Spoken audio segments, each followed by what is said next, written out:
Okay, so good morning everyone. So this is the next video in this series on effective coaching, and we've looked a lot at the fundamentals of things around philosophies. Now it's coach behaviors, which is one of the biggest things that help players develop. And as I said in my previous video, the 5 C's of connection. So if you're a joystick coach, someone who likes to tell, shout, scream, push, squeeze, all those things, this is probably not going to be useful for you. But for anyone who likes to think about coaching and apply different methodologies, this is the perfect place for you.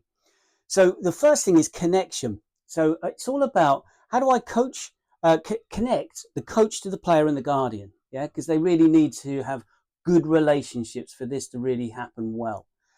Player to player, so starting off at the younger age, it probably won't get much success because they're quite selfish, but it's about sowing seeds to get them as they go through. So by the time they're teenagers, those player to player relationships are